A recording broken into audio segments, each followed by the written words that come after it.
ওগো আল্লাহর ওলি, আমার খানা দানার জন্য আমি টেনশন করি না, আমি ওই জায়গার মধ্যে যা পাই তাই খেয়ে ফেলি। আল্লাহর ওলি বলেন, আমার সঙ্গে আসবা, আমার সঙ্গে খানা খাইবা। যুবকটা খাওয়া শুরু করে দিয়েছে। দিনের পর দিন, রাতের পর রাত যাইতেছে। যেই দিন আল্লাহর ওলি জালালউদ্দিন রুমি রাহমাতুল্লাহ বাড়ির দিকে রওনা করবেন, এমনি ডাক দিয়ে বলেন, যুবক রে, আমি তো চলে যাব আমার দেশের মধ্যে। আরে যুবক, আমার সঙ্গে যাই যে তোমার মন চাইনি, আমার সঙ্গে চলো যুবক।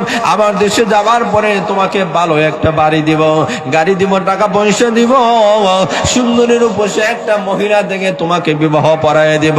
আরে যুবক, আমার সঙ্গে চলো। এবার যুবক প্রশ্ন করে, ওগো আল্লাহর ওলি, আপনার দেশে যাওয়ার পরে গাড়ি দিবেন, বাড়ি দিবেন, টাকা দিবেন, পয়সা দিবেন, সবগুলা দিবেন, কোনো অসুবিধা নাই, কিন্তু আপনি জবাব দেন, আপনার দেশে যাওয়ার পরে আল্লাহর নবী, বিশ্ব নবী রাহমাতুল্লাহ রওজা মুবারক পাওয়া যাবেনি।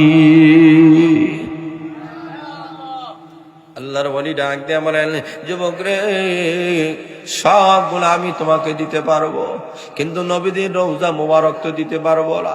এবার যুবক ডাক দিয়ে বলে, আল্লাহর ওলি গো, আমার কিছু দরকার নাই, টাকা পয়সা, স্ত্রী, নারী, বাড়ি, গাড়ি, কোনো কিছু দরকার নাই। ওগো আল্লাহর ওলি, অনাগার ওর দাহারে একবার, দুইবার নয়, 1000 বার ডাকতে রাজি আছি, তবে আল্লাহর নবী, বিশ্ব নবী রাহমাতুল আলামিন রওজা মুবারক একটা সেকেন্ডের জন্য ছাড়তে রাজি না। আসুন ভাইরা, লক্ষ্য করে দেখেন, আমরা আসলে এমন একটি সময়, এই জায়গায় আমরা সমবতী হয়েছি, যখন সারা বিশ্বের সমস্ত বেঈমান আর কাফেরেরা আজকে তাগুতি শক্তিগুলো ঐক্যবদ্ধ হয়ে গেছে। এই পৃথিবীর মানচিত্র থেকে ইসলাম আর কোরআনের আওয়াজকে স্তব্ধ করে দেওয়ার জন্য বলিষ্ঠ আওয়াজে বলে, ঠিক না বেঠে? আরো যারা বলে, ঠিক না বেঠে?